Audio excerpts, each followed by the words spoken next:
सहनावतु सहनौ भुनक्तु सह वीर्यं करवावहै तेजस्विनावधीतमस्तु मा विद्विषावहै।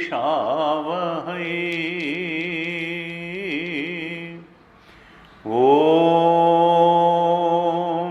शांति शांति शांति।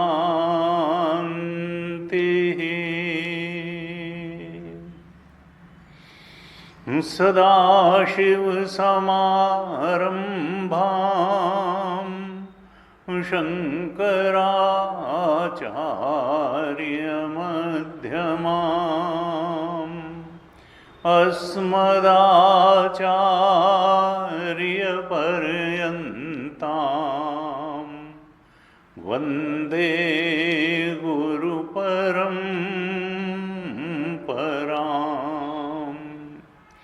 अज्ञानतिमिरान्धस्य ज्ञानाञ्जनशलाकया चक्षुरुन्मीलितं येन तस्मै श्री गुरवे नमः। तस्मै श्री गुरवे नमः। सच्चिदानन्दरूपाय विश्वोत्पत्त्यादिहेतवे तापत्रयविनाशाय श्रीकृष्णाय वयं नुमः। यं प्रव्रजन्तमनुपेतमपेतकृत्यं द्वैपायनो विरहकातराजुहाव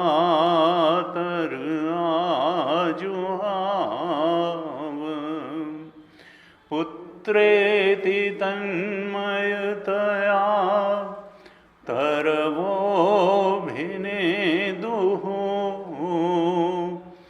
तं सर्वभूतहृदयं मुनिमानतोऽस्मि।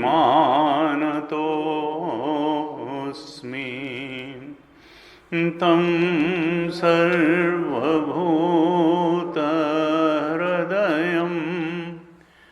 मुनिमानतोऽस्मि।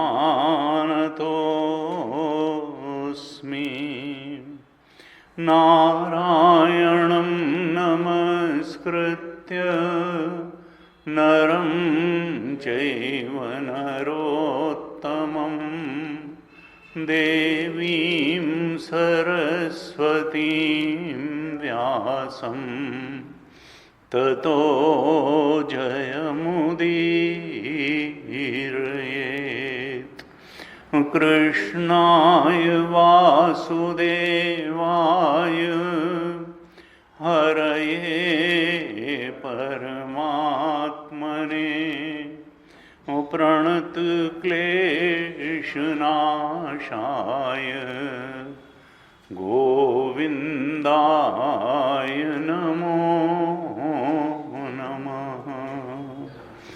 प्रणत क्लेशनाशाय गोविन्दाय नमो नमः।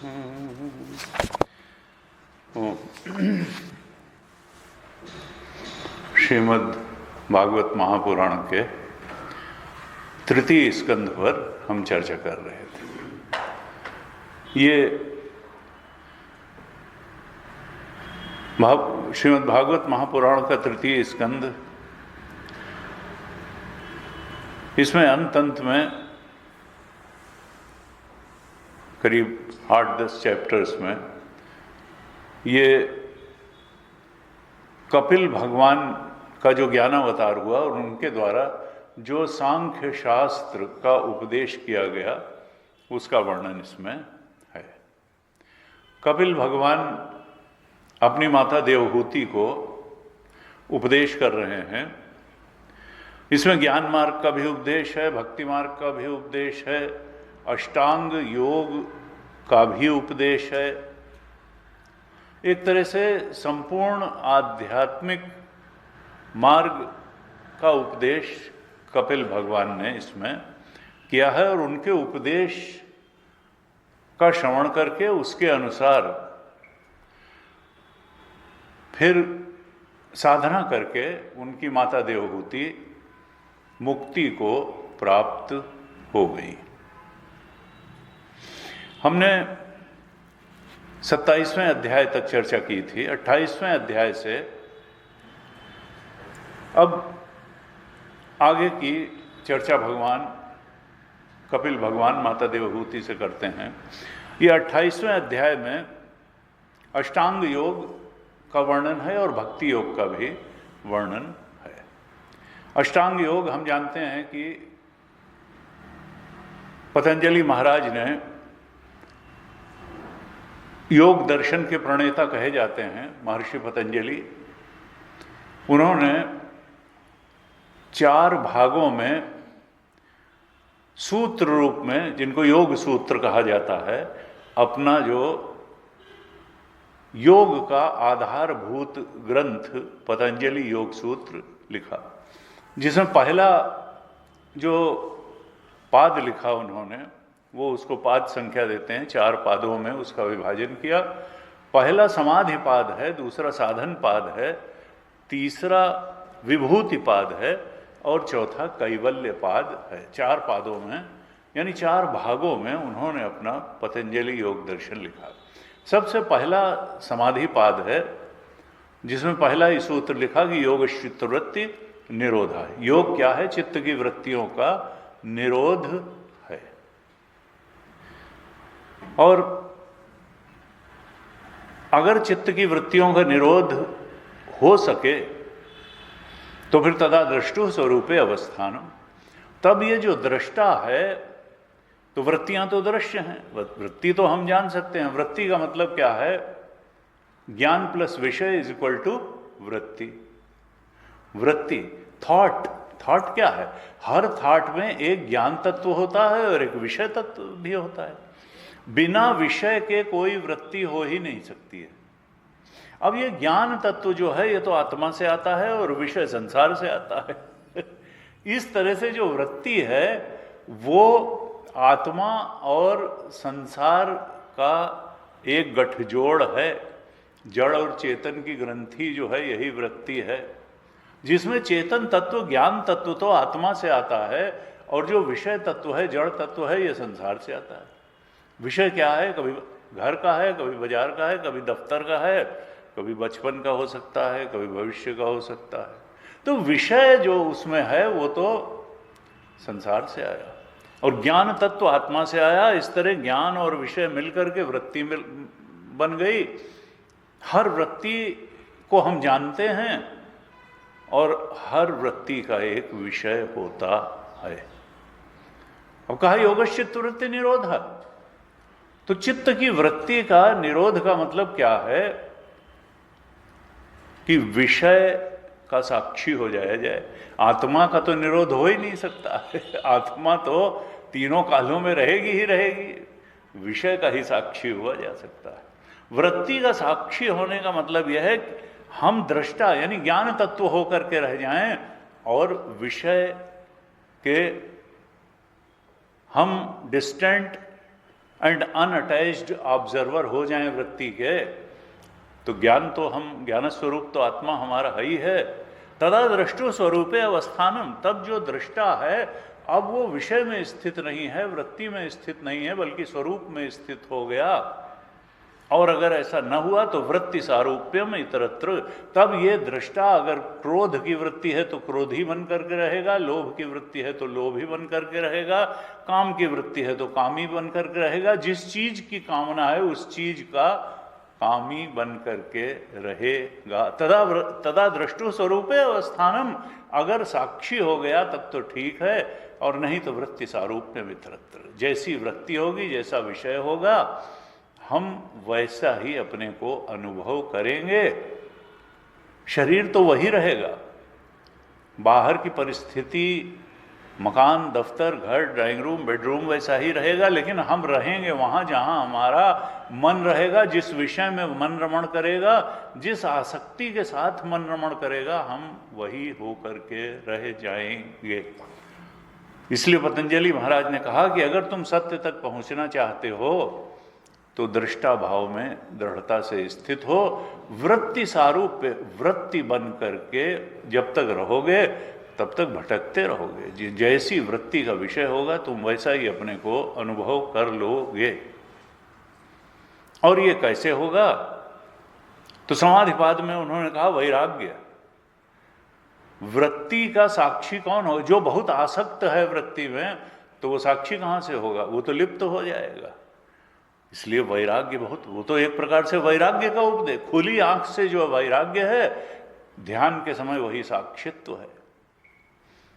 जब ये साक्षित्व ध्यान के समय किया जाने वाला साक्षित्व गहराता जाता है, गहराता जाता है, गहराता जाता है, तो व्यक्ति खुली आंख से भी वैराग्य करने में समर्थ हो जाता है। वो जानता है कि दुनिया जैसे वृत्ति आने जाने वाली है, बदलने और मिटने वाली है, फिर नहीं आएगी, फिर रहेगी, फिर मिटेगी, फिर बदलेगी, ऐसे ही बाहर ये संसार भी है। जैसे ध्यान के समय वृत्ति से आसक्त और लिप्त होने का कोई मतलब नहीं है, ऐसे ही खुली आंख से इस संसार में भी आसक्त और लिप्त होने का कोई मतलब नहीं है। अपने आत्म स्वरूप में दृढ़ता से स्थित रहते हुए इस संसार से डील भर करना है। ये संसार कोई बहुत सच्ची चीज नहीं है, क्योंकि सत्य की परिभाषा वेदांत में क्या है? त्रिकालेति तिष्ठति इति सत्यम, जो तीनों कालों में एक जैसा रहता है सत्य वही है। और न वृत्ति तीनों कालों में एक जैसी रहती है, न संसार तीनों कालों में एक जैसा रहता है। ये जो देखने वाला तत्व है, जानने वाला तत्व है, जो ज्ञान रूप तत्व हमें यही तीनों कालों में एक जैसा रहता है। इसने बचपन को जाना, किशोरावस्था को जाना, जवानी को जाना, अधेड़ावस्था को जाना, बाहर सारे संसार के परिवर्तनों को जाना, अंदर वृत्तियों के परिवर्तन को जाना, वृत्तियों के विषयों को जाना, आने जाने वाली वृत्तियों को जाना, वृत्तियों के बदलते हुए विषयों को जाना, बदलती हुई वृत्तियों को जाना। लेकिन जानने वाला तो वही है, वही है, वही है। वही जानने वाला होकर के रह जाओ और जानने वाले के सच्चे स्वरूप को तुम दृढ़ता से पकड़ लो, ध्यान के समय पकड़ लो और उसके बाद खुली आंख से भी पकड़ लो। तब कबीर ने कहा कि आंख न मूंदो, कान न रूधो, काया कष्ट न धारो, और खुले नयन हंसी हंसी पहचानो, सुंदर रूप निहारो। सहज समाधि ते मन लागा, मलिन वासना भागी। वैराग्य हो गया, अब किसी चीज की वासना नहीं। जब जान लिया कि जिससे आसक्त थे वो तो स्वप्नवत मिथ्या था, तो फिर अब उसमें आसक्ति और अटैचमेंट की क्या बात है? उससे राग का क्या कारण है और उससे द्वेष का क्या कारण है? आंख न मूंदो, कान न रूधो, काया कष्ट न धारो, खुले नयन हंसी हंसी पहचानो, सुंदर रूप निहारो। सहज समाधि से मन लागा, मलिन वासना भागी, उठत बैठत कमहु न छूटे, ऐसी ताड़ी लागी। साधो सहज समाधि भली। उनका इस सहज समाधि तक का लक्ष्य, जब हम इसी को वेदांत ने कहा आत्मबोध, ब्रह्मबोध, स्वरूपबोध, स्वरूपावस्थान, आत्मावस्थान, आत्मानंद, आत्म शांति, ब्रह्मानंद, ब्रह्म शांति। जब सत्य में दृढ़ स्थिति हो गई, मिथ्या को मिथ्या जान लिया, सत्य को सत्य जान लिया, अब सत्य से डिगना चलना होता ही नहीं। यहां 28वें अध्याय में भगवान कपिल भगवान कहते हैं माता देवहूति से, माता जी अब मैं तुम्हें आलंबन युक्त ध्यान कैसे किया जाता है ये बताता हूं। आलंबन युक्त यानी कहते हैं ना, भगवान के मुस्कान पर ध्यान करो, भगवान के अंग अंग पर ध्यान करो, भगवान की चौड़ी छाती पर ध्यान करो, लंबी भुजाओं पर ध्यान करो, कटी प्रदेश पर ध्यान करो, उनके चरण कमलों पर ध्यान करो, उनके नेत्रों से कृपा बरस रही है इस पर ध्यान करो, उनकी शांति देती हुई मुस्कान पर ध्यान करो। कोई न कोई आलंबन लेकर के ध्यान करो, जो भी आलंबन हो। गुरु के स्वरूप पर भी ध्यान किया जाता, लेकिन वो पहुंचा हुआ होना चाहिए फिर गुरु।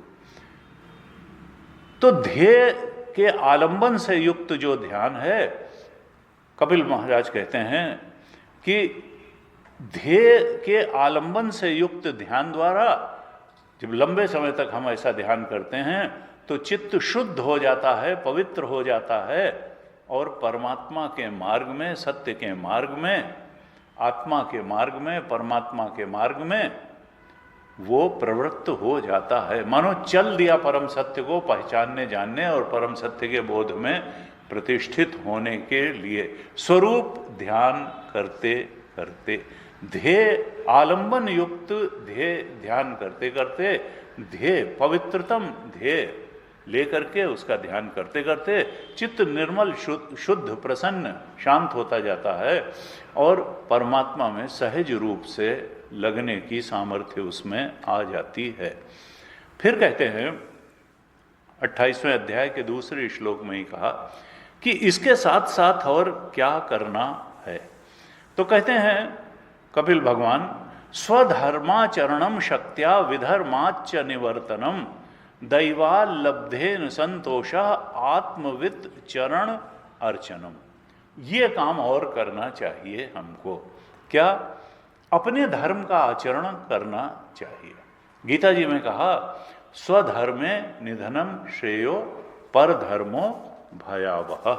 तीसरे अध्याय के 35वें श्लोक में गीता जी में कहा भगवान ने कि श्रेयान स्वधर्मो विगुणा। अपने धर्म को चाहे तुम कुछ कम अच्छी तरह से भी पालन कर पा रहे हो तो भी स्वधर्म का ही पालन करो। गीता स्वधर्म पर बहुत जोर देती है, क्योंकि हम अगर हमारी सहज जो प्रवृत्ति है वो व्यवसाय की है, हमारे अंदर धन के प्रति आकर्षण है और हमने वो छोड़ करके और ब्राह्मण का शमो दम तप शौचम धर्म अपना लिया, तो क्या होगा कि जो वासना लेकर के हम आए थे धन अर्जन की वो तो पूरी नहीं हुई और पर धर्म अपनाने के कारण एक नई वासना और असफलता और हमारे। तो धर्म का पालन वासना क्षय करने के लिए होता है और हर व्यक्ति पूर्व जन्मों से कुछ वासनाएं ले करके ही पैदा होता है। तो जिधर की तुम्हारी वासना है वही तुम्हारा वर्ण है और वही तुम्हारा वर्ण के अनुसार धर्म है। उसके अनुसार अगर तुम कर्म करोगे तो वासना क्षय होगा और तुम्हारा चित्त हल्का, निर्मल, प्रसन्न होगा। इसलिए उसके पीछे एक अंतर का विज्ञान है ऋषि का, भगवान कृष्ण का सुझाया हुआ कि श्रेयान स्वधर्मो विगुणा। तुम नहीं भी अपने वणिक कर्म में सफल हो पा रहे हो तो भी तुमको वणिक कर्म ही करना चाहिए। स्वधर्मो श्रेयान स्वधर्मो विगुणः पर धर्मात् सुअनुष्ठिता। दूसरे के स्वभाव के अनुसार कर्म नहीं करना है। और स्वधर्मे निधनम श्रेयः, अपने धर्म को करते करते मर जाना भी बेहतर है, लेकिन पर धर्मो भयावह। दूसरे के धर्म का पालन नहीं। यहाँ भी कपिल भगवान यही कहते हैं, स्वधर्माचरणम शक्त्या, अपने धर्म का, जो शास्त्र तुम्हारा धर्म बताता है, शास्त्र विहित स्वधर्म का पालन करो। और स्वधर्म का मतलब ये नहीं है कि तुम वणिक के घर में पैदा हुए हो तो वणिक तुम्हारा, ना, तुम्हारी सहज प्रवृत्ति कैसी है, तुम्हारे अंदर सात्विकता की पराकाष्ठा है। तुम चाहे जिस वर्ण में पैदा हुए हो, तो कबीर बड़े से बड़े ब्राह्मण थे, रैदास बड़े से बड़े ब्राह्मण थे ये नहीं, क्योंकि वो सात्विकता की तरफ अगर सहज आकर्षण है तो तुम्हारा वर्ण ब्राह्मण का वर्ण है। अगर रजोगुण डोमिनेटेड है तो तुम्हारा क्षत्रिय का वर्ण है। तमोगुण के पीछे रजोगुण है तो वणिक वर्ण है, और तमोगुण ही डोमिनेशन में है तो फिर तुम्हारा शूद्र वर्ण है। और अपने वर्ण के अनुसार तुम्हारा धर्म बनेगा, और तुम उस धर्म का पालन करने से फिर तुम्हारे चित्त में वासना का क्षय होगा, पवित्रता आएगी, हल्कापन आएगा। सारे ही वर्ण वाले वहां तक पहुंच सकते हैं, ऐसा नहीं है कि कोई नहीं पहुंच सकता है। 9वें अध्याय के 32वें श्लोक में भगवान ने कहा अर्जुन से कि अर्जुन, माम ही पार्थ व्यपाश्रित ये पिस्युः पापयोनयः, मेरी शरण में आकर के चाहे जितना नीचा से नीचा व्यक्ति हो, पाप योनि हो, वो भी मुक्ति की तरफ बढ़ सकता है, आत्मबोध की तरफ बढ़ सकता है। स्त्रियो वैश्याः तथा शूद्राः तेपि यान्ति पराम गतिम, वो चाहे पाप योनि हो चाहे स्त्री हो। कई बार लोग कहते हैं कि भाई स्त्रियों के लिए ये मार्ग जो है मुक्ति का वो नहीं, वो तो जो है अभी अगले जन्मों में करेंगी ना। स्त्रियों वैश्याः तथा शूद्र, वैश्य भी जा सकता है, शूद्र भी जा सकता है, स्त्रियां भी जा सकती हैं। कहाँ तक? परम गति की प्राप्ति तक। तेपि यान्ति पराम गतिम, फिर अर्जुन को उत्साहित करते हुए कहते हैं तुम तो क्षत्रिय हो। किम पुनर्ब्राह्मणाः पुण्याः भक्ता राजर्षयस्तथा, फिर पुण्यवान ब्राह्मणों और राजर्षि की तो बात ही क्या है। अनित्यम असुखम लोकम इमं प्राप्य भजस्व माम, अर्जुन तुम ये समझ लो कि ये लोक अनित्य भी है और असुखम भी है। और क्या फिर तुम्हारा कर्तव्य बनता है? भजस्व माम, पैदा तो हो गए हो मनुष्य के रूप में, लेकिन पुत्रेषणा वित्तेषणा लोकेषणा, परिवार पैसा और पद का संग्रह करते चले जाना, यही तुम्हारा उद्देश्य नहीं है। ये सारा जंगल में ठीक लगता है, मनुष्य रूपी जानवर के लिए ये ठीक नहीं है कि वो पुत्रेषणा वित्तेषणा लोकेषणा में ही जीवन काट दे।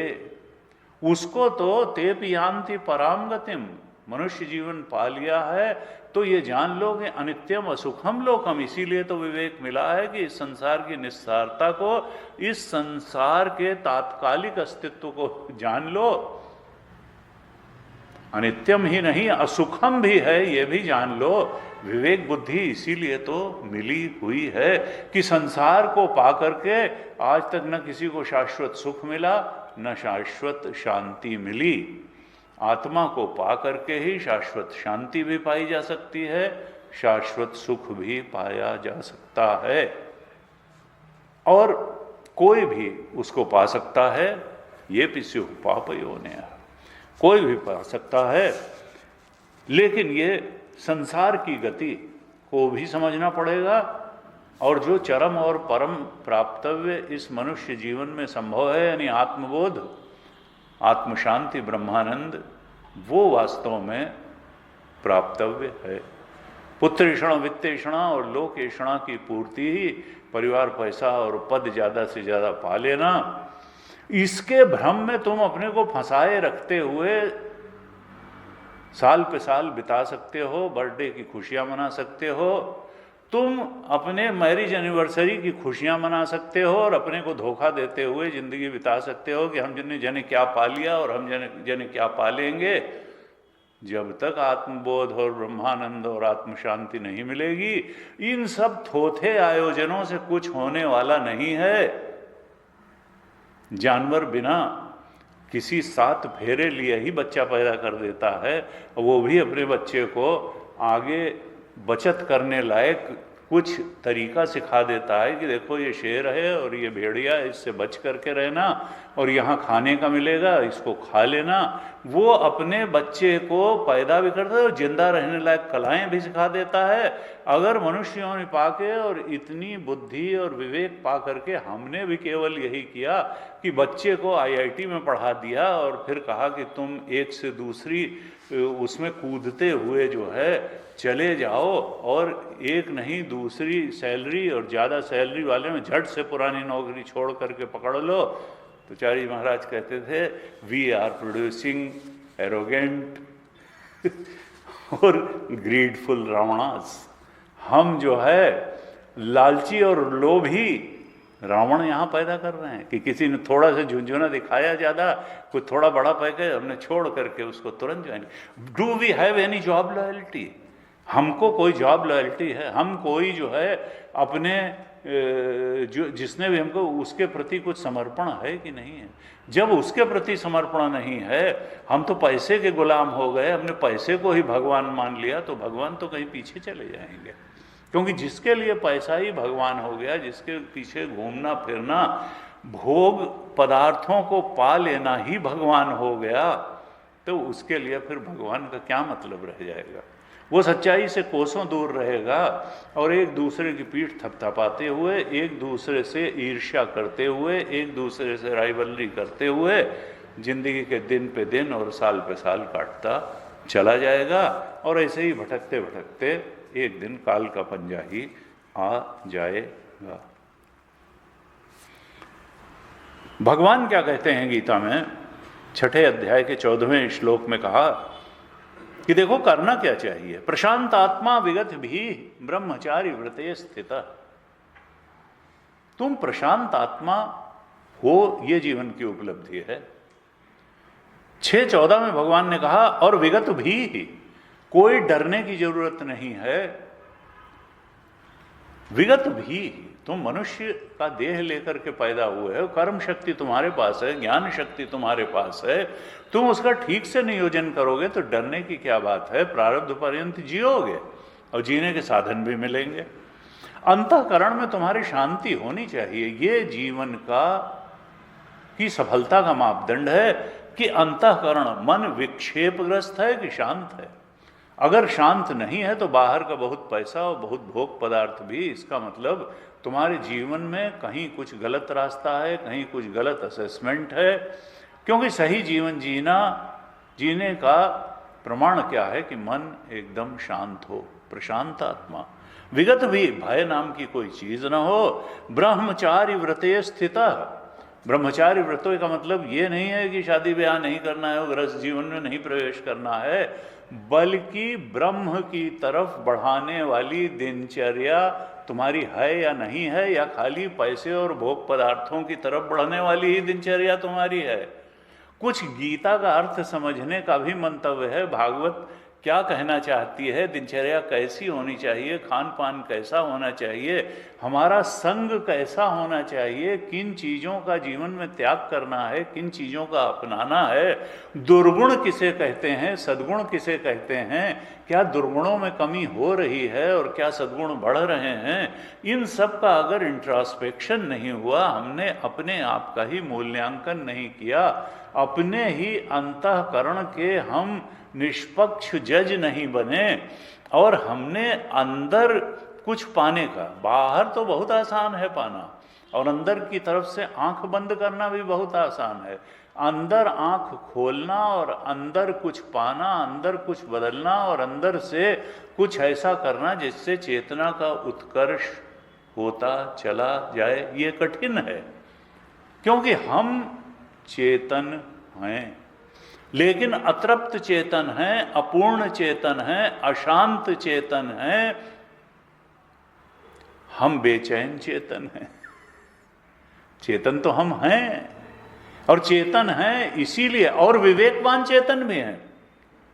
पशु जो है एक टाइम का खाने के बाद फिर अपना मस्त सो जाता है, वो खाना खाने के बाद बैठ जाता है। शेर तो कहते हैं 2-3 दिन में एक बार अपना, चलो जब भूख लगी तो शिकार के लिए निकलेंगे, हम तो विवेकवान चूंकि हैं, इसलिए हम अतृप्त चेतन हैं, अशांत चेतन हैं, बेचैन चेतन हैं और अपूर्ण चेतन भी हैं। चेतन तो हैं, और ये अपूर्ण चेतन जब तक पूर्ण चेतन को नहीं प्राप्त कर लेगा, अपने परमात्म चेतन स्वरूप, ब्रह्म चेतन स्वरूप को प्राप्त नहीं कर लेगा, तब तक बाहर बहुत कुछ भी पाने से वो प्रशांत आत्मा विगत भी नहीं हो पाएगा। जब तक ब्रह्मचार्य व्रत स्थिता नहीं होगा, जब तक ब्रह्म की तरफ बढ़ने वाली दिनचर्या नहीं बनाएगा, उन सद्गुणों को प्राप्त नहीं करेगा, उस साधना में स्थित रहते हुए जीवन नहीं जिएगा, तब तक ये अपूर्ण चेतन पूर्ण चेतन नहीं बन पाएगा, ये अतृप्त चेतन तृप्त चेतन नहीं बन पाएगा, ये अशांत चेतन शांत चेतन नहीं बन पाएगा, ये बेचैन चेतन बिल्कुल चैन वाला चेतन नहीं बन पाएगा। तो हमको अंदर बहुत काम करने की जरूरत है, और उसी को साधना कहते हैं। सारी साधना मन की है।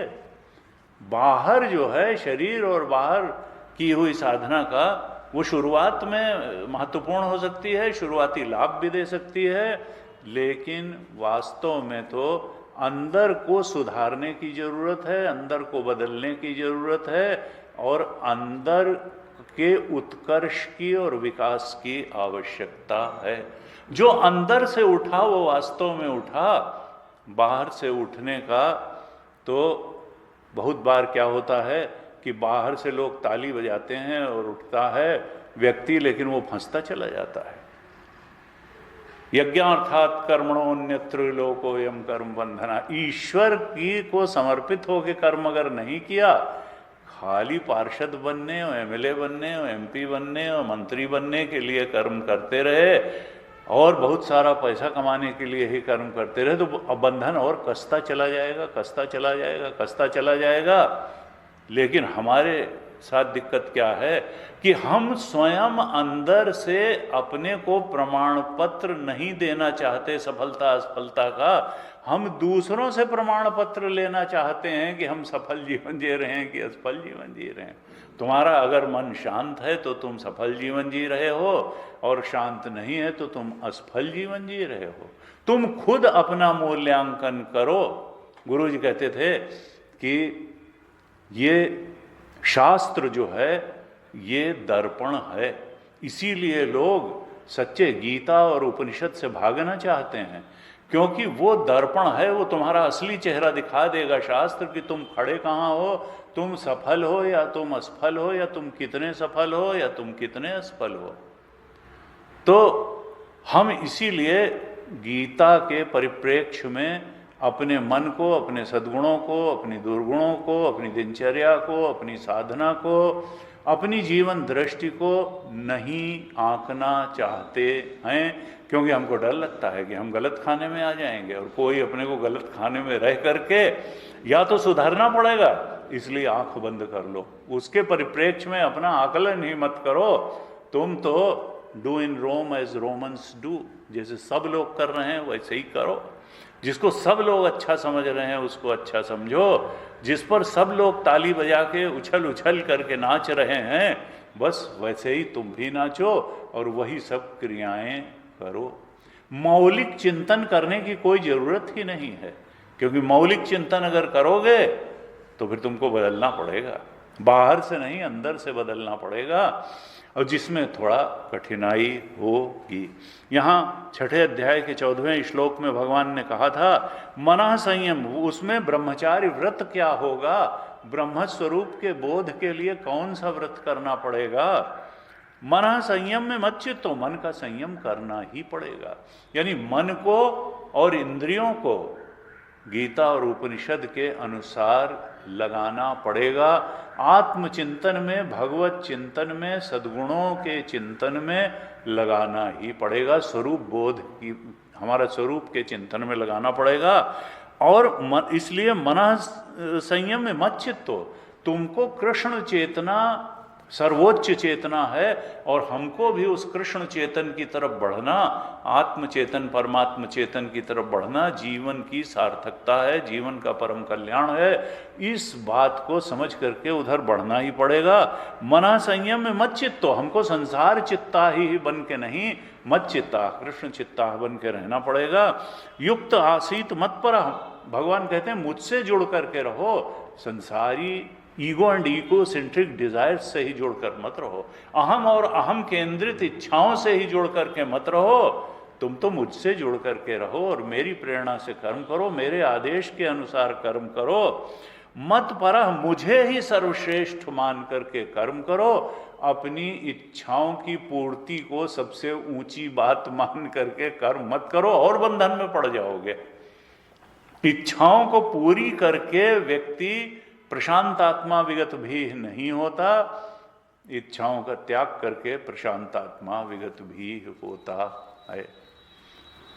इच्छाओं का त्याग करोगे, परमात्मा की प्रसन्नता के लिए कर्म करोगे, तो ऐसा नहीं कि प्रसन्नता नहीं, अंतःकरण जब सात्विक बनता है तो सात्विकता की एक सहज शांति और सुख होता है, वो तुमको प्राप्त होगा, जो स्थायी सुख होता है। इच्छा पूर्ति, इच्छा होती का है, इच्छा तो जड़ की होती है, और इच्छा की पूर्ति क्षणिक उत्तेजना के रूप में सुख को ला करके फिर समाप्त हो जाती है। भाई बहुत पैसा मिल गया, एकदम से कुछ हो गया, थोड़ी देर के लिए उत्तेजना, फिर नॉर्मल सी आ गई। कोई नई गाड़ी आई, थोड़ी देर के लिए हुआ, कि खबरदार छू मत लेना इसको, खरोंच नहीं आनी चाहिए, कुछ दिन बाद कोई खास बात ही नहीं, लड़े चाहे भिड़े। नया मकान बनवाया, मैं जानता हूँ एक सज्जन थे, इतना गंदा रखते थे किराए का मकान, अपना मकान बनवाया तो भाई उन्होंने एक जाला साफ करने वाला लंबा खरीदा, और जरा सा दिखे नहीं, दौड़ के जाला साफ किया, इसलिए कि अपना घर है अपना घर है। तो ये है, और फिर कुछ दिन तक ये चला, उसके बाद जो है सब चीज़ सामान्य, सब सामान्य। तो हम जो है ये यहाँ जड़ की उपलब्धि कुछ समय तक उत्तेजना रूपी शांति देती है, फिर शाश्वत शांति या शाश्वत सुख थोड़ा देती है। वो तो जब अंतःकरण में साधना से सात्विकता बढ़ेगी, सद्गुण आएंगे, हमारा गीता के अनुसार जीवन बनेगा, तो हमें स्थायी शांति और सुख मिलेगा। और अगर हम ब्रह्म स्वरूप के बोध में स्थित हो गए तो ब्रह्मानंद, ब्रह्मानंद एक साथ सारी कामनाएं पूरी होती। तैत्तिरीय उपनिषद में कहा, स आपनोति सर्वान कामान सह, उसकी सारी कामनाएं, ब्रह्मबोध को प्राप्त साधक या सिद्ध की सारी कामनाएं एक साथ, अब उसको कोई कामना बचती नहीं है। यहां कहा भगवान, कपिल भगवान कह रहे हैं कि स्वधर्माचरण शक्त्या, अपने धर्म का आचरण करो, विधर्माच निवर्तनम, और विधर्म का त्याग करो। दूसरे श्लोक में कहा दैवाल लब्धेन संतोष, प्रारब्धवशात तुम मेहनत करो और प्रारब्धवशात तुमको जीवन चलाने के सारे उपक्रम मिलते रहेंगे, परेशान मत हो। सुनो भरत भावी प्रबल, बिलख कहो मुनिनाथ, कहाँ हानि लाभ जीवन मरण जस अपजस विधि हाथ। जितने दिन जीवन है चलेगा, तुम प्रारब्ध ले करके आए हो, प्रारब्ध तुम्हारी रक्षा करेगा। जिसने माँ के गर्भ में रक्षा की, जिसने जब तुम पलटी भी नहीं ले सकते थे तब भी तुम्हारी रक्षा की, वो मृत्यु पर्यंत प्रारब्ध तुम्हारे साथ है, रक्षा करेगा। चिंता मत करो, अपनी कर्म शक्ति और अपनी ज्ञान शक्ति का ठीक से उपयोग करो। जो भी प्राप्त हो जाए, दैवाल लब्धेन, दैवात का मतलब क्या है? प्रारब्ध। प्रारब्ध से जो कुछ भी मिल जाए, संतोषम परमम सुखम है। हमारे यहाँ तो बहुत पुरानी संस्कृति है, और संतों ने बड़ी साधारण भाषा में कहा, गोधन गजधन बाजधन और रतन धन खान, और जब आवे संतोष धन सब धन धूरी समान।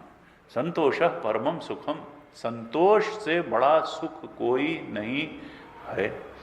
और नहीं तो जो है असंतोष तो बना ही रहता है व्यक्ति को मरते दम तक है। तृष्णा न जीर्णा वयमेव जीर्णा, तृष्णा के ही पीछे अगर भागेंगे तो तृष्णा तो बूढ़ी होगी नहीं, हम ही बूढ़े हो जाएंगे।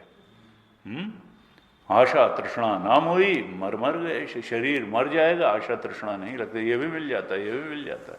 अरे क्या मिल जाता है? जो मिल गया उसी में कौन सी बड़ी भारी ऐसी चीज हो गई? मिलना था अंदर, ढूंढ रहे हो बाहर, अंदर ढूंढते तो मिल भी जाता। तो कहा कि दैवाल लब्धेन, जो कुछ भी प्रारब्धवशात मिल जाए उसमें संतोष करो। और कहा आत्मवित चरण अर्चनम, जो बोध प्राप्त संत हैं, आत्मवित हैं, उनके चरणों की पूजा करो।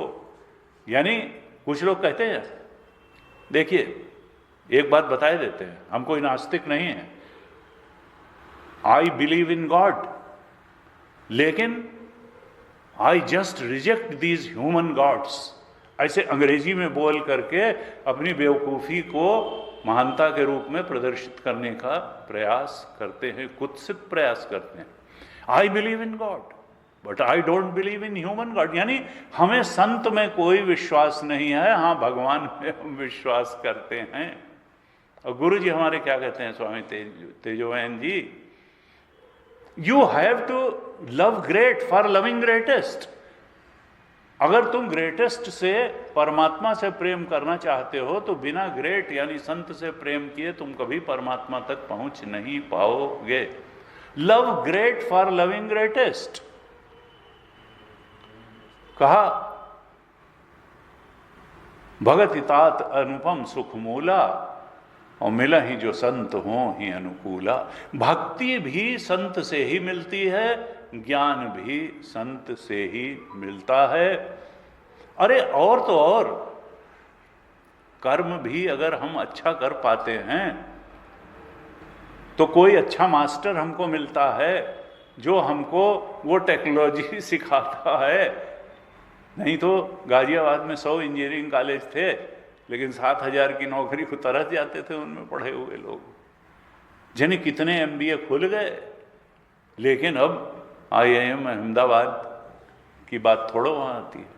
तो सवाल यह है कि आप किस इंस्टीट्यूशन के पढ़े हैं, किस लेवल का आपका गुरु है, उसी लेवल का कर्म भी आप कर पाएंगे। न कर्म बिना किसी से सीखे आता है, न भक्ति बिना सीखे आती है। जिसके पास, जो भक्त से ही भक्ति, संत से ही मिलेगी। और न ज्ञान जो है जिसके पास नहीं है, वो आपको अधकचरे से ज्ञान मिला हुआ ज्ञान भी अज्ञान ही है।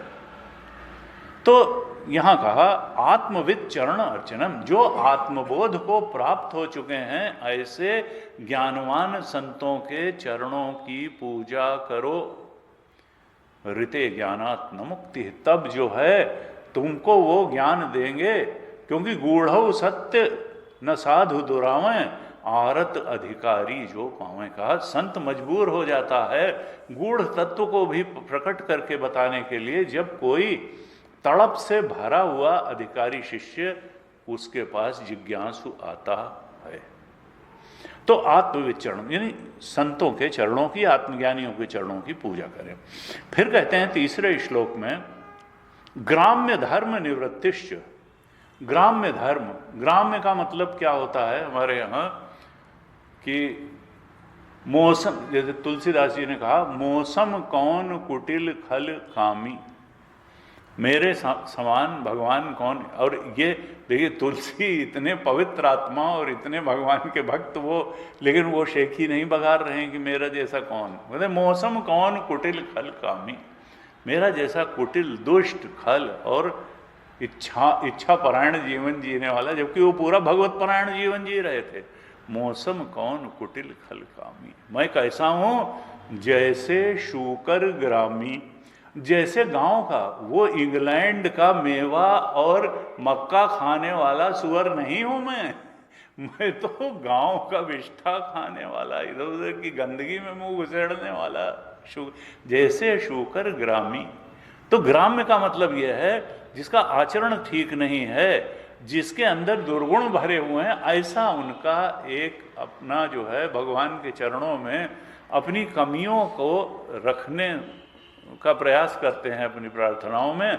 तो यहाँ ग्राम्य धर्म निवृत्ति का मतलब है कि जो बुरी बुरी अगर आदतें हमारे अंदर हैं, दुर्गुण हमारे अंदर हैं, जो भगवान से आत्मचिंतन से दूर ले जाने वाली जो वृत्ति है, उसकी निवृत्ति हो। ग्राम्य धर्म निवृत्तिश्च, जो दुर्गुण और भगवत विमुख जो बातें हैं उनका निवारण हमारे जीवन से होना चाहिए। दुराचरण एकदम समाप्त हो जाना चाहिए। ग्राम्य धर्म निवृत्तिश्च, और क्या होना चाहिए? मोक्ष धर्म रतिस तथा, जो मोक्ष धर्म है, जो आत्मा की तरफ बढ़ाने वाले जो सद्गुण हैं, वो बढ़ते चले जाना चाहिए। और कहा मितम मित मेध्य अदनम, मित मेध्य अदनम, अदनम का मतलब यह है खाना, भोजन। भोजन कैसा होना चाहिए? मित, स्वल्पाहारी होना चाहिए। मित, मित भूख, थोड़ा खाने वाला, क्योंकि ज्यादा खाएगा तो ज्यादा सोएगा, ज्यादा आलस में बैठा रहेगा, तो फिर साधना क्या करेगा, भजन क्या करेगा? तो मित अदनम और मेध्य यानी सुपाच्य, जो जल्दी पच जाए। थोड़ा खाओ, सुपाच्य खाओ, पवित्र खाओ, ऐसा भोजन होना चाहिए। देखिए कितनी सूक्ष्मता से बताते हैं हमारे शास्त्रों में। फिर कहा शश्वत विविक्त क्षेम सेवनम, विविक्त स्थान में रहे, शश्वत विविक्त सेवनम, निरंतर ही एकांत में रहे, विविक्त सेवनम। और गीता जी में भी कहा, 13वें अध्याय में कहा था कि विविक्त देश, 13वें अध्याय के 10वें श्लोक में कहा, मयि चानन्य योगेन भक्ति अव्यभिचारिणी विविक्त देश सेवित्वम अरतिर जन संसदी। अकेले, क्योंकि चौराहे पे खड़े होकर साधना नहीं होती है। चौराहे पे खड़े होकर गप्पबाजी हो सकती है, चौराहे पे खड़े होकर के पॉलिटिक्स की बातें हो सकती हैं, शेखी बघारी जा सकती है, लेकिन साधना के लिए तो एकांत चाहिए। और एकांत को रचनात्मक बनाने का विवेक चाहिए, नहीं तो फिर एकांत में तो मन इतना ज्यादा भटकेगा कि उससे तो चार भले आदमियों के बीच में बैठेंगे तो ज्यादा ठीक रहेगा। इसलिए एकांत हो, और एकांत को रचनात्मक बनाने का विवेक भी हो। दिनचर्या, अखंडा जी महाराज कहते थे, एकांत को रचनात्मक साधना से लगातार भरे रहना चाहिए। साधक के पास समय नहीं होना चाहिए इधर उधर के लिए। स्वाध्याय से अगर मन उबे तो ध्यान कर लें, ध्यान से अगर मन उबे तो भजन सुन लें, भजन से मन उबे तो सत्संग में चले जाएं। कुछ न कुछ ऐसा करते रहें जो प्रभु परायण चिंतन में हमारे चित्त को लगाए रखे। और नहीं तो विविक्त देश सेवित्वम अरतिर जन संसदी। देखिए भीड़ से बचो। रजनीश कहते थे देखो भीड़ से बचेंगे, क्योंकि भीड़ ने कोई वैज्ञानिक आविष्कार नहीं किए। वैज्ञानिक आविष्कार, मानवता को आगे बढ़ाने वाले काम इंडिविजुअल करता है। एडिसन ने बल्ब का आविष्कार किया, आइंस्टाइन ने अपना अपना कुछ किया, जेसी बोस ने अपनी करी, तो रमन इफेक्ट जो है उन्होंने सीवी रमन ने खोजा, खुराना ने जीन का स्ट्रक्चर खोजा। तो व्यक्ति महान कार्य करता है और भीड़ क्या करती है? उपद्रव करती है, हिंसा करती है, दुकानें जलाती है। तो भीड़ का दर्शन नहीं चाहिए, भीड़ से मुक्ति चाहिए। और महाजनों ये न गतः सपंथा, महाजनों माने ये नहीं बहुत सारे लोग जिस रास्ते जाते हैं वो रास्ता नहीं, महापुरुष जिस रास्ते पर गए वो रास्ता ठीक है। तुलसी किस रास्ते गए, कबीर किस रास्ते गए, शंकराचार्य भगवान किस रास्ते गए, गुरुदेव स्वामी चिन्मयानंद किस रास्ते गए, रमण महर्षि किस रास्ते गए, संत ज्ञानेश्वर संत एकनाथ किस रास्ते गए, महाजनों ये न गतः स पंथा, मीरा किस रास्ते गई, महाजनों ये न गतः स पंथा। तो कहा शश्वत विविक्त सेवनम, निरंतर एकांत में रहने का अभ्यास और एकांत को रचनात्मक और प्रभु परायण चिंतन से भरे रहने का अभ्यास होना चाहिए। और क्षेम, सेवन। और एकांत में मन भटके ना, भड़बड़ाए ना, भयभीत ना हो कि अरे कोई है ही नहीं, वो कुछ हो जाएगा तो क्या होगा ना। क्षेम, निर्भय होकर के रहें एकांत में, निर्भय होकर के रहें एकांत में, ऐसे बताया। फिर चौथे, पांचवें, छठे, सातवें श्लोक में अब जो पतंजलि महाराज का अष्टांग योग है, यानी यम, नियम, आसन, प्राणायाम, प्रत्याहार, धारणा, ध्यान और समाधि, उसका उल्लेख कर रहे हैं। कहते हैं अहिंसा सत्यमस्तेवम यावत अर्थ परिग्रह। 5 पतंजलि महाराज ने तो यम में 5 यम बताए। सत्य, अहिंसा, अस्तेय, अपरिग्रह। सत्य, अहिंसा, ब्रह्मचर्य, अस्तेय और अपरिग्रह। तो उसकी परिभाषा फिर ज़्यादा विस्तृत हो जाएगी। हम जानते हैं सत्य क्या है, अहिंसा क्या है, दूसरे को चोट न पहुंचाओ, न मन को न शरीर को। सत्य, अहिंसा से चोरी न करो। सत्य, अहिंसा, अस्तेय, ब्रह्मचर्य। ब्रह्मचर्य का मतलब जैसा अभी हमने कहा कि ये नहीं कि शादी ब्याह, बल्कि ब्रह्म की तरफ बढ़ने के लिए जो जो आवश्यक है वो करना है। उसमें स्त्री पुरुष के प्रति जो अत्यंत आसक्ति है उसमें कमी भी है ब्रह्मचर्य में, लेकिन वही नहीं है जो समझ गए।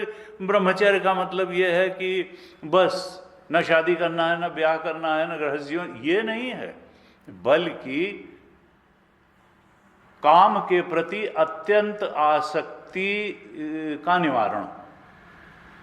अत्यंत आसक्ति नहीं होनी चाहिए, संसार की किसी भी बात में अत्यंत आसक्ति नहीं। जीवस्य तत्व अत्यंत हमारी रुझान तो ब्रह्मचिंतन, आत्मचिंतन में ही होनी चाहिए। न धन के प्रति अत्यंत आसक्ति, न परिवार, पुत्र, पत्नी के प्रति, प्रेमिका के प्रति अत्यंत आसक्ति। अत्यंत आसक्ति संसार की किसी चीज जितना जस्टिफाइड है, जितना जीवन चलाने के लिए आवश्यक है, उतना ठीक है, लेकिन उसको सर्वमत परः। सबसे बड़ी बात क्या है? कृष्ण चिंतन, गीता का चिंतन, परमात्म चिंतन, जीवन को भगवत परायण बनाना सबसे बड़ी बात है। जीवन को काम, क्रोध, लोभ की पूर्ति में डुबा करके जीवन जीना, क्योंकि ये तो अज्ञान से, देखिए गीता में तो कहा नरक के द्वार है। त्रिविधा नरकस्येदम द्वारम नाशनमात्मना काम, क्रोध तथा लोभ तस्माद एतत् त्रयम त्यजेत। अगर हमने इनको जरूरत से ज्यादा महत्व दिया, काम, क्रोध, लोभ को, और काम का मतलब संसार की किसी भी चीज की कामना है। एक जीवन चलाने के लिए जितना भोग चाहिए, वो हो खाना हो, पीना हो, संतान, वो तो ठीक है, नहीं तो नरक का द्वार बन जाएगा। क्योंकि मुक्ति का द्वार तो आत्मा की तरफ बढ़ना है, संसार की तरफ बढ़ना। इस शरीर को चलाने के लिए तो ठीक है, संसार जो है देगा शरीर को, लेकिन मुक्ति का त्रिविधा नरकस्येदम द्वारम नाशनमात्मना काम, क्रोध तथा लोभ। और हमारी मानवता ज़्यादातर, कहने को तो हम बुद्धिमान प्राणी हैं, मनुष्य हैं, लेकिन काम, क्रोध और लोभ की पूर्ति के लिए ही पूरा जीवन जी डालती है। इसी को जो है ऋषि ने पुत्रेषणा, वित्तेषणा, लोकेषणा भी कहा। लोभ काहे का होता है? धन का होता है, और वित्तेषणा और पद का होता है, मिनिस्टर बन जाए। लोभ और काम काहे का होता है? अच्छी पत्नी मिल जाए, अच्छा पुत्र मिल जाए, अच्छा घर हो जाए, अच्छा ये हो जाए। तो पुत्रेषण, इन 3 में ही कहा सारी इच्छाएं समाहित हैं। लेकिन गीता क्या कहती है? अगर इसको तुमने सिर पे जरूरत से ज्यादा चढ़ाया, इस पुत्रेषण, वित्तेषण, लोकेषण को, या काम, क्रोध, लोभ को, तो नरक का द्वार है। कभी तुमको आत्म शांति मिलने नहीं देगा, ब्रह्म सुख मिलने नहीं देगा। ब्रह्म सुख कब मिलेगा? त्रिविधा नरक कहा, तस्माद एतत् त्रयम त्यजेत एतैर विमुक्तः कौन्तेय तमो द्वारैः। कहा ये तमो गुण के द्वार हैं, ये सात्विकता नहीं बढ़ाएंगे, ये तो तुम्हारे अज्ञान को और बढ़ाते जाएंगे, तुम्हारी चेतना को तमोगुण और रजोगुण में जकड़ते चले जाएंगे, सात्विकता को बढ़ने नहीं देंगे। कहा जब इनसे मुक्त हो गए, इनकी आसक्ति से मुक्त हो गए, एतैर विमुक्तः कौन्तेय तमो द्वारैः त्रिभिर्नरः। ये तीनों द्वार काहे के हैं? नरक के द्वार हैं, तमोगुण के द्वार हैं। एतैर विमुक्तः कौन्तेय तमो द्वारे स्त्रिभिर्नरः आचरति आत्मनः श्रेयो ततो याति पराम गतिम्। तब तुम आत्मा का श्रेयस्कर आचरण करोगे। तुम पौत्रेषणा वित्तेषणा लोकेषणा की पूर्ति के लिए ही जीवन नहीं जियोगे, इसी को सबसे बड़ी बात नहीं मानोगे, बल्कि आत्मपरक आत्मबोध परक जीवन और आत्मज्ञान आत्मस्थिति को पाने के लिए जीवन जियोगे और तब मुक्त हो जाओगे। यहां पर कहा कि देखो यम में ये 5 यम बताए, सत्य अहिंसा ब्रह्मचर्य अस्ते चोरी न करना, अस्ते अपरिग्रह, बहुत ज्यादा इकट्ठा करने की प्रवृत्ति न रखना। यहां भागवत जी में कहा यावद अर्थ परिग्रह, भाई जितने से तुम्हारा काम चल जाता है उतना इकट्ठा करो। जिसने आज खाने को दिया है वो कल भी देगा। तो उनका एक संत को किसी ने बुलाया तो उन्होंने कहा कि भाई कल जो है आइए, जब तक आप यहाँ हैं तब तक हमारे यहाँ भोजन 1 सप्ताह के लिए आए, हमारे यहाँ दोपहर में भोजन पर आइए। उन्होंने कहा नहीं, 1 दिन आ जाऊँगा, रोज़ नहीं, सप्ताह भर नहीं, क्योंकि संत को कहीं विशेष रूप से आसक्त होकर के कश्चिदर्थ व्यपाश्रय, गीता में कहा कि किसी का बहुत ज़्यादा आश्रय लेकर के जीवन नहीं जीना चाहिए। आश्रय लेना है तो परमात्मा का ही लो। तो उनका तो फिर कल कहीं निमंत्रण है, किसी ने बोला, उन्होंने कहा नहीं, आज जिसने बुलाया है वही कल भी बुलाएगा, आज जिसने भोजन दिया है वही कल भी देगा। यानी परमात्मा ने तो आज भी भोजन दिया है तो वही परमात्मा कल भी देगा। इसमें इतनी परेशानी की क्या बात है। तो कहा यावद अर्थ परिग्रह, जितना जरूरी हो उतना परिग्रह करो। यम, फिर नियम बताए 4 ही श्लोक में, तपः शौचम स्वाध्याय पुरुष अर्चनम। पतंजलि महाराज ने कहा था तप स्वाध्याय ईश्वर प्रणिधान, शौच संतोष तप स्वाध्याय ईश्वर प्रणिधान। इन्होंने भागवत जी में संतोष को पहले ले लिया था और 4 यहाँ बताए, तप शौचम स्वाध्याय। तप पूर्ण जीवन होना, क्योंकि संयम बिना तप के होता नहीं है। मनसस्य इंद्रियाणाम एकाग्रम परमम तप, मन और इंद्रियों की एकाग्रता उच्च विषय में हो, यही सबसे बड़ा तप है। हमको शरीर को परेशान करने वाला तप नहीं चाहिए। गीता जी ने तो बहुत ही भर्त्सना की, हमने पहले भी बताया था। 17वें अध्याय के 6ठे श्लोक में भगवान ने कहा, 5वें और 6ठे में, कि अशास्त्र विहितम घोरम तप्यन्ते ये तपोजना। जो शास्त्रीय नहीं है, अशास्त्र विहितम घोरम, 17, 5, 6 घोर तप को, पीड़ा जनक तप को तपते हैं। कैसे? दंभा अहंकार संयुक्ता काम राग बलान्विता, दूसरों को दिखाने के लिए। साहब जब सब लोग ओवरकोट पहन के चल रहे हैं तो हम टी-शर्ट पहन के पदयात्रा कर रहे हैं। हम जो तप्यन्ते ये तपोजना, फिर वो भी कंटेनर के अंदर क्यों चल रहे हैं? उन्होंने कहा तो क्या करें, मर जाएं क्या कंटेनर, कुछ तो भाई हमको भी जिंदा रहने दो। तो कहा अशास्त्र विहितम घोरम तप्यन्ते ये तपोजना दंभा अहंकार संयुक्ता, दिखावा और प्रदर्शन करने के लिए जो तप करते हैं, मतलब जैसे खड़ेश्वरी बाबा या कोई इस तरीके के, हाथ ऊर्ध्वभाव, पदलभ हाथ नीचे ही नहीं आ रहा है, इस तरीके के।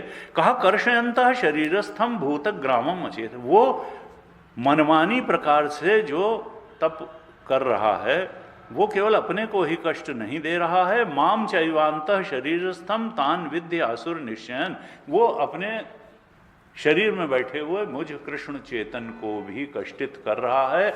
इनको तो तुम असुर जानो, तान विद्य असुर, निश्चय पूर्वक ये असुर हैं, ये कोई आत्म चिंतन की तरफ, मुझ कृष्ण परमात्मा की तरफ नहीं बढ़ रहे हैं। इसलिए क्योंकि सारी साधना मन की है, शरीर को बहुत ज़्यादा कष्ट है। ठीक है, तितिक्षा चाहिए हमको, 2-3 घंटे सुख से बैठने का जो आसन है वो होना चाहिए, लेकिन वो पलथी मार के बैठे हैं कि कुर्सी पे बैठे हैं या कहाँ बैठे हैं, ये इमैटीरियल, शरीर को भूल करके मन और इंद्रियों को हमको सर्वोच्च के चिंतन में लगातार, ये नहीं कि शरीर बाधा देने लगे। आसन के बारे में कहा पतंजलि महाराज ने, देखिए आजकल तो आसनों का इतना ज़्यादा प्रचार प्रसार है, और वो सब हठ योग के असल में आसन है। पतंजलि महाराज ने उनका उल्लेख नहीं किया है, और निश्चित रूप से शारीरिक स्तर पर उनका लाभ भी है। लेकिन पतंजलि महाराज ने आसन के बारे में केवल 2 सूत्र लिखे। एक कहा स्थिर सुखम आसनम, स्थिरता के साथ सुखपूर्वक जिस पोस्चर में आप बैठ सकें वही आसन है। उन्होंने नहीं कहा कि पलथी मार के बैठो, कि सुखासन से बैठो, कि पद्मासन से बैठो, कि वीरासन से बैठो। स्थिर सुखम आसनम, स्थिरता से सुखपूर्वक दीर्घ समय तक जिस पोस्चर में बैठ सको वो आसन है, स्थिर सुखम आसनम। और कहा कि दूसरा जो उन्होंने आसन के बारे में सूत्र लिखा, वो लिखा प्रयत्न शैथिल्य अनंत समापत्तिभ्याम। प्रयत्न शैथिल्य, कि आसन में बैठ करके क्या करो, कुछ न करो। प्रयत्न शैथिल्य, अब कोई अंग न हिले डुले, अंदर भी ये प्रयास करो कि मन भी इधर उधर न भागे, इंद्रियां भी इधर उधर न भागें। प्रयत्न शैथिल्य, मन भी प्रयत्नशील न हो किसी तरफ, और शरीर तो हो ही नहीं। और फिर मन तो चलेगा, वृत्ति तो उठेगी, क्योंकि वो तो अभी धारणा ध्यान समाधि में आएगी वृत्ति के साक्षी होने की बात। तो अभी आसन के स्तर पर उन्होंने लिखा क्या करो, कि प्रयत्न शैथिल्य अनंत समापत्तिभ्याम, उस अनंत आत्मचेतन में अपने मन को निवेश करो। अनंत समापत्तिभ्याम, और शरीर के स्तर पर तो क्या करो कि चेष्टाहीन हो जाओ और अपने अविनाशी आत्मस्वरूप में मन लगाने का प्रयास करो। यही 2 उन्होंने सूत्र लिखे आसन के बारे में, स्थिर सुखम आसनम और प्रयत्न शैथिल्य अनंत समापत्तिभ्याम। अपने अनंत अविनाशी स्वरूप में मन को लगाने से कहा, ये दोनों चीजें होने से आसन सफल होगा, नहीं तो मन इधर उधर भागेगा तो आप देखेंगे कि शरीर भी, फिर मन का प्रभाव शरीर पर पड़ता है और शरीर का प्रभाव मन पर पड़ता है। प्राण का प्रभाव में मन पर पड़ता है, मन का प्रभाव प्राण। इसीलिए प्राणायाम भी कहते कि प्राण रोधनात् लीयते मन। रमण महर्षि ने कहा प्राणायाम करने से मन भी पकड़ में आ जाए। जाल पक्षीवत रोध साधनम, जैसे जाल बिछा करके पक्षी को पकड़ लिया जाता है, ऐसे ही प्राणायाम से मन पकड़ में आ जाता है। प्राण का प्रभाव मन पर, और मन का प्रभाव, जब मन बहुत गहरा हो जाता है तो सांस धीमी हो जाती, ध्यान की गहरी अवस्था में सांस भी धीमी हो जाती है। सब मिला जुला है, कहते हैं ना बॉडी माइंड कॉम्प्लेक्स। तो यहां पर कहा कि मौनम सदा आसन जय स्थैर्यम प्राण जय शनई। मौन रहना चाहिए, बिना बात नहीं बोलना चाहिए, क्योंकि वाणी से हमारी बहुत सारी ऊर्जा का क्षय होता है। मौनम का मतलब ये नहीं, गीता जी में तो मौन के ऊपर 17वें अध्याय में बहुत सारा 3 श्लोक कहे। कहा मनः प्रसाद सौम्यत्व मौनम आत्म विनिग्रह भाव संशुद्धि, तब कहा मौन जो है वो वाणी का तप है। वाणी का तप है, इससे शांति आती है, पवित्रता आती है, मन में शुचिता आती है। वाणी का संयम करने से मन का संयम हो जाता है। भाव संशुद्धि, व्यवहार का भी शोधन हो जाता है। बोली ये कमोल है जो कोई बोले जान, और ये तराजू तौल के तब मुख बाहर आन। लेकिन कई बार लोग क्या करते हैं कि भाई बोलने में एकदम संयम नहीं बरतते हैं। तो वाणी, गुरु जी कहते थे देखो 96% व्यवहार वाणी का व्यवहार होता है, 98% भी हो सकता है। हम लोग और क्या व्यवहार करते हैं? वाणी का ही तो व्यवहार। वाणी का व्यवहार जब 96-98% है तो वाणी को बहुत ही संभाल करके बोलना चाहिए। बातें हाथी पाइए, बातें हाथी पाओ। एक बात जो है वो हाथी राजा दान में दे देता था, एक बात कहने का कुछ अलवाओ इसको हाथी के पैर के नीचे। बातें हाथी पाइए, बातें हाथी पाओ। लेकिन हम लोग कई बार क्या होता है, राग द्वेष के वशीभूत होकर के दूसरे को पिंच करने वाली बात बोलने का अवसर ढूंढते हैं, प्रसन्न करने वाली बात जो है उन्होंने कहा कि भाई देखो, वाणी के बारे में 17वें अध्याय में ही 3 बातें कही कि देखिए 3 बातें होनी चाहिए। अनुद्वेग करम वाक्यम सत्यम प्रिय हितम चयत। आप ऐसी वाणी बोलिए, ऐसा वाक्य बोलिए जिससे दूसरे के हृदय में उद्वेग न हो। 17वें अध्याय के 15वें श्लोक में कहा, 17-15 में क्या कहा?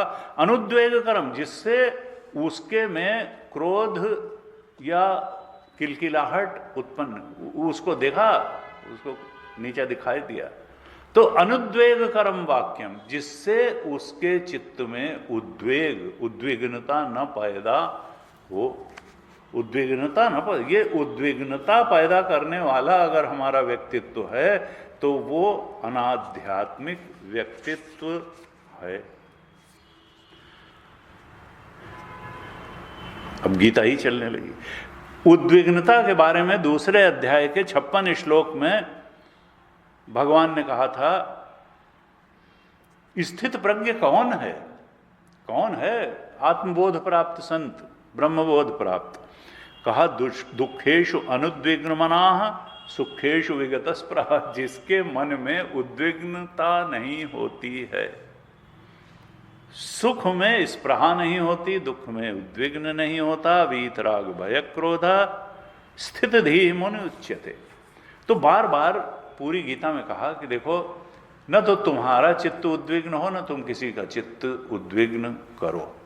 यहां कहा अनुद्वेग करम वाक्यम, तप पूर्ण वाणी क्या है? कैसी वाणी बोलो कि दूसरे के हृदय में उद्वेग उत्पन्न न करे, किसी तरीके का विक्षेप, विक्षोभ, परेशानी का कारण तुम्हारी वाणी न हो, और सत्य भी हो, सत्य भी हो, और प्रिय भी हो, प्रिय लगने वाली हो, और हितम, हितकारी भी हो। अब ये 4 बातें कह दी। अनुद्वेग करम वाक्यम सत्यम प्रिय हितम च यत्। तो कहा वांग्मयम, ये वाणी का तप है, तप पूर्ण बोली गई वाणी है। अब गुरु जी कहते भाई ये कई बार बड़ा कठिन हो जाता है, क्योंकि सच्ची बात, लोगों का कहना है कि सच्ची बात जो है वो तो कड़वी होती है, आदमी जो है पसंद नहीं करता है। तो अब सत्यम भी हो, अनुद्वेग करम भी हो, और हितम भी हो, और प्रियम भी हो, ये बड़ा कठिन हो जाता है। या तो आप उसको जो कहते हैं ना ठकुर स्वाति, कि मक्खन मारने के लिए, अरे भाई क्या भाई आपका व्यक्तित्व तो मन मन ऐसा दुष्ट चुड़ैल टाइप का व्यक्ति तो जो है, लेकिन हम एक जो है कुछ उल्लू सीधा करना है तो ठीक है भाई, झूठी प्रशंसा की है तो वो भी ठीक नहीं, क्योंकि लिखा है सत्यम, सत्यम भी कहना है, और हितकारी भी नहीं हो, हितम भी कहना है। तो गुरु जी कहते थे देखो 4 अगर नहीं भी हो सकती हैं तो कम से कम 3 तो हों, 3 तो हों कि सत्यम हो, प्रियम हो, हितकारी हो। चलो प्रियम न भी हो तो अनुद्वेग। वो कहते थे कि ये कोई नियम नहीं है कि सच हमेशा कड़वा होता है। वो कहते थे भाई हमको सच को मीठा बना करके बोलने का तरीका सीखना चाहिए, ऐसा नहीं है। और उसके लिए देश काल समय निर्धारित, वही चीज आपको एक समय पर अनुचित समय में अनुचित तरीके से अगर आप कहेंगे तो वो नहीं सुनेगा और भड़क जाएगा। लेकिन किसी समय पर उसको वो बात अच्छी भी लग सकती है, चाहे कड़वी हो। तो समय का इंतजार करिए, माहौल का इंतजार करिए, उस पर अपना फेथ डेवलप होने दीजिए। जब वो समझेगा कि ये हमारा हितैषी है तो फिर आपकी बात सुनेगा और बुरा भी नहीं मानेगा। बुरा भी नहीं मानेगा। नहीं तो लोग कहते हैं कि कई लड़कियां कहती हैं गलत शादी हो गई तो फिर बाद में माता पिता से कहती हैं आपने मना क्यों नहीं, उन्होंने कहा 10 बार तो मना किया था और कैसे मना करते, तो उसने कहा नहीं तो आपने जोर दे के कहाँ मना किया था जोर दे के और कैसे जोर देकर मना करते, अब जो हो गया तो यही है कि दूसरे पर ही अपनी पर जो है खराबी का रखना। तो गुरु जी कहते हैं लेकिन ये 4 बातें भगवान ने कही, अनुद्योग करम वाक्यम सत्यम प्रिय हितम च यत् स्वाध्यायाभ्यसनम चैव वांग्मयम तप उच्यते। तो यहां पर ये तप की बात कही, आसन की बात कही, प्राण जय शनै प्राणायाम की बात कही। प्राणायाम का भी बड़ा विस्तार है, पूरक, कुंभक, रेचक, नाड़ी शोधन, बहुत सारे रामदेव जी बताते।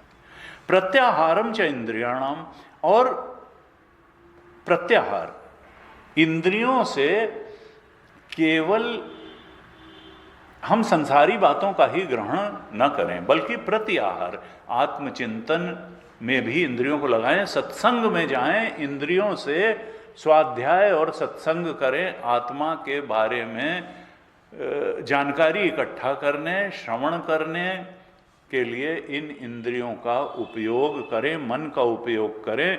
विषयान मनसा हृदय, इंद्रियों को मन द्वारा विषयों से हटा करके आत्मचिंतन में लगाने का अभ्यास करें, यही है प्रत्याहार। तो यम बता दिया, नियम बता दिया, प्राणायाम बता दिया, प्रत्याहार बता दिया। अब धारणा कहते हैं स्वधिषणा धिषणया नाम एक देशे मनसा प्राण धारणाम।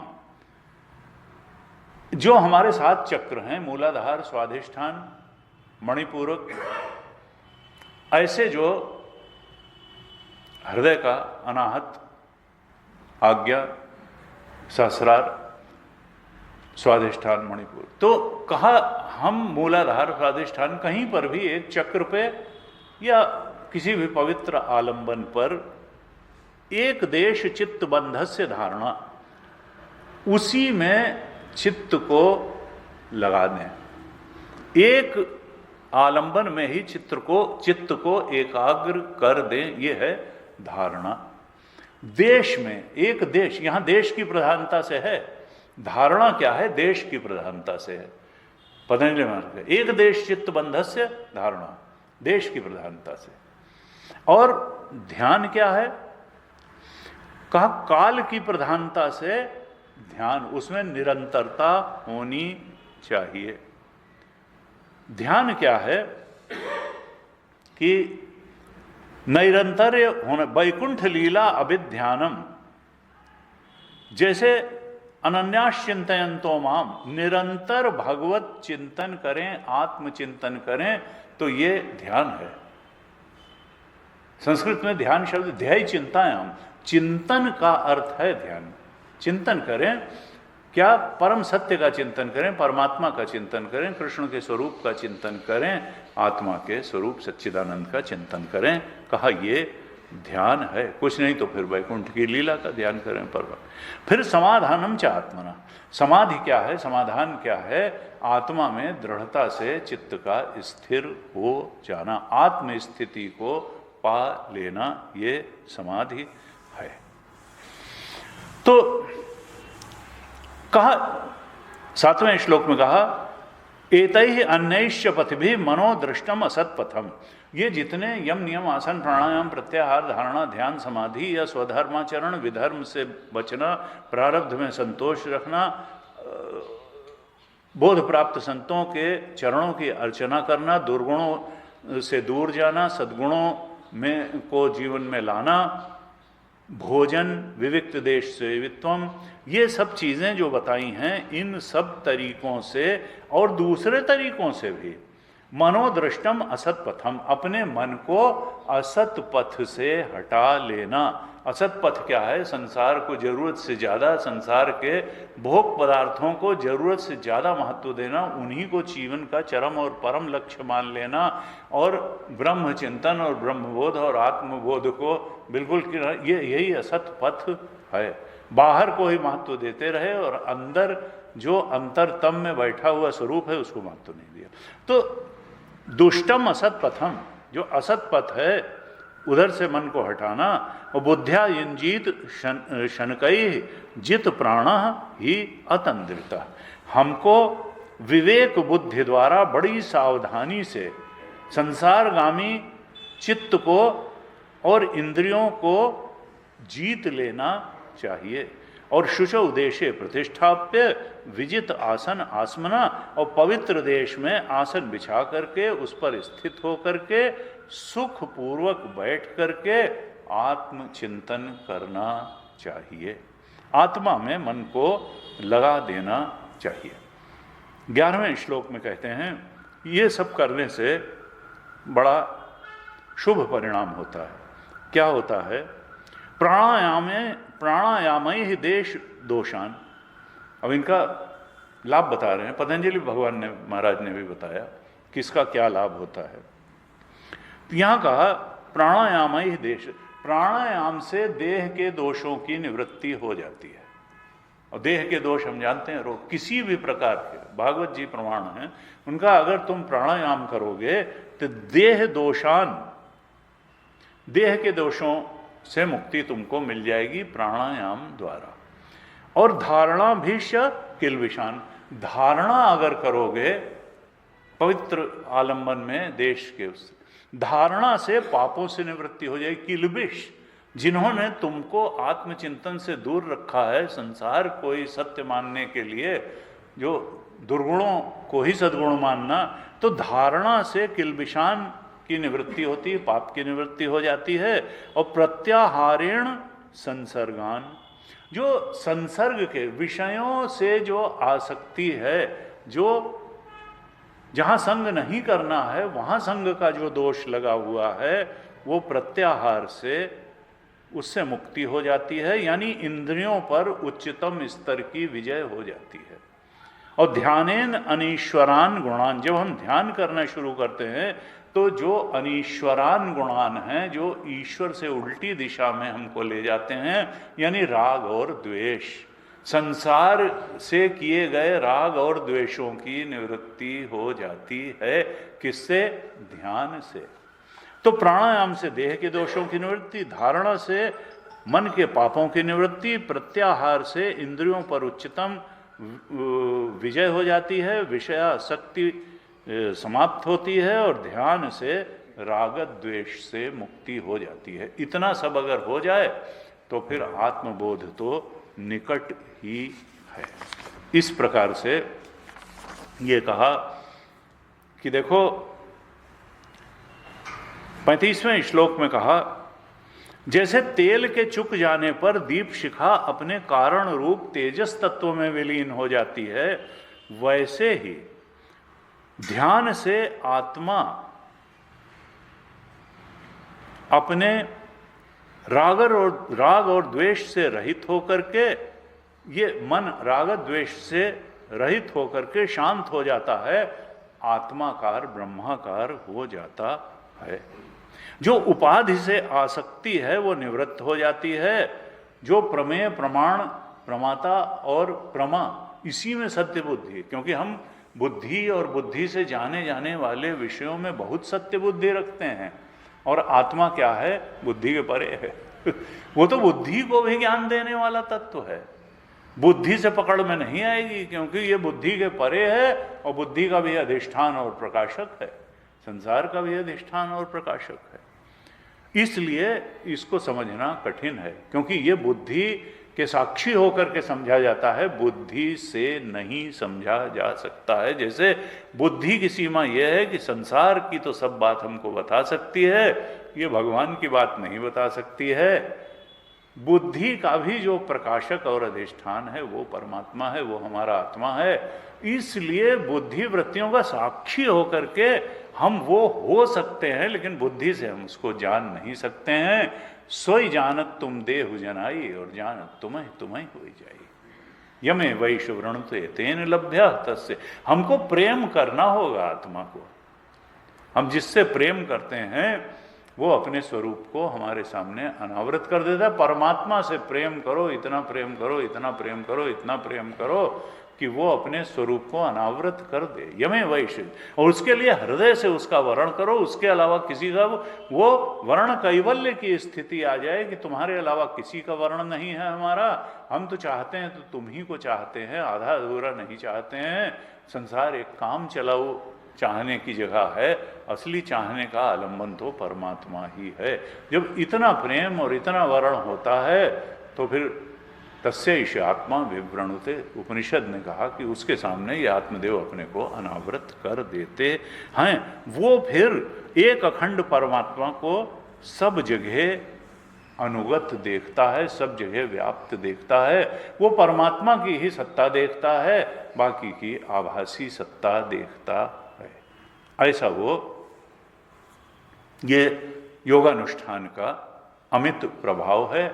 अब देखा जाए तो इसमें ज्ञान भी है, भक्ति भी है, योग भी है और कर्म भी है। ये हमने लकीर मार के अलग किया हुआ, असल में लकीर मार करके अलग नहीं किया जा सकता इन किसी भी बोधपरक साधनाओं को। कर्म का भी सहारा लेना होगा, ध्यान का भी लेना होगा, भक्ति का भी लेना होगा और ज्ञान का भी लेना होगा।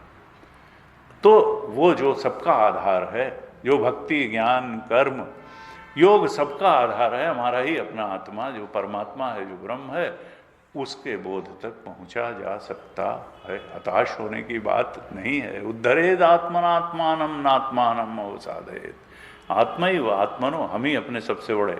निराशा से भरा हुआ जीवन अपना सबसे बड़ा शत्रु है और आशा से भरा हुआ व्यक्ति अपना सबसे बड़ा मित्र है। हाँ जी तक। ओम पूर्णमदः पूर्णमिदं पूर्णात् पूर्णमुदच्यते पूर्णस्य पूर्णमादाय पूर्णमेवावशिष्यते।